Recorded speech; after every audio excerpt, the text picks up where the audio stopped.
Washington Hilton హోటల్లో America అధ్యక్షుడు Donald ట్రంప్ను లక్ష్యంగా చేసుకుని జరిగిన కాల్పుల ఘటనలో షాకింగ్ నిజాలు ఒక్కొక్కటిగా బయటకు వస్తున్నాయి.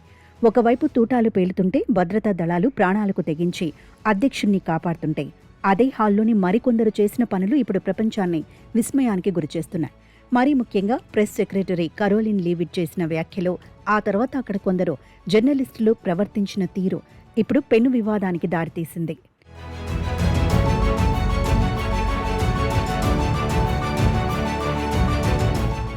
కాల్పుల ఘటనకు కొద్దిసేపటి ముందే white house press secretary Karoline Leavitt ఒక ఆసక్తికరమైన వ్యాఖ్య చేశారు. రాత్రి జరగబోయే కార్యక్రమంలో అధ్యక్షుడు ట్రంప్ అద్భుతంగా ప్రసంగించనున్నారని, ఆ సందర్భంగా మాటల తూటాలు పేలనున్నాయని ఆమె అన్నారు. ఆ తూటా శబ్దాలను అందరూ విని తీరాల్సిందేనని ఆమె చెప్పుకొచ్చారు. ట్రంప్ తన పదునైన వాగ్దాటితో విమర్శలు గుప్పిస్తారనే అర్థంలో ఆమె మాట్లాడినప్పటికీ కొద్దిసేపటికే నిజంగానే అక్కడ కాల్పులు జరగడం కలకలం రేపుతోంది. లీవిట్ ఈ విషయాన్ని ముందే పసిగట్టారా అని కొందరు, ఇదంతా రాజకీయ ఎత్తుగడనా అని మరికొందరు నెటిజన్లు అనుమానాలు వ్యక్తం చేస్తున్నారు. ఒకవైపు కాల్పుల మోతతో హాల్ అంతా గందరగోళంగా ఉంటే, అక్కడున్న కొందరు జర్నలిస్టులు మాత్రం మద్యం బాటిళ్లపై పడ్డారు.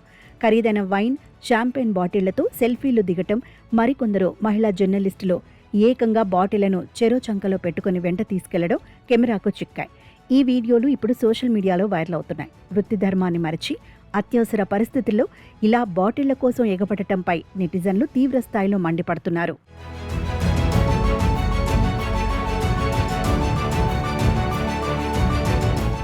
కాల్పుల ధాటికి అగ్రనేతలు, అతిథులు ప్రాణభయంతో పరుగులు తీస్తుంటే, అది చూసి అక్కడే ఉన్న కొందరు మీడియా ప్రతినిధులు బిగ్గరగా నవ్వడం వివాదాస్పదమైంది. మనుషులు భయంతో వణుకుతుంటే వెక్కిరించటం ఏంటనే ప్రశ్నలు తలెత్తుతున్నాయి. వీటన్నిటికీ మించి హాల్లోని ఒక పెద్దాయన వీడియో అందరినీ షాక్కి గురిచేస్తోంది.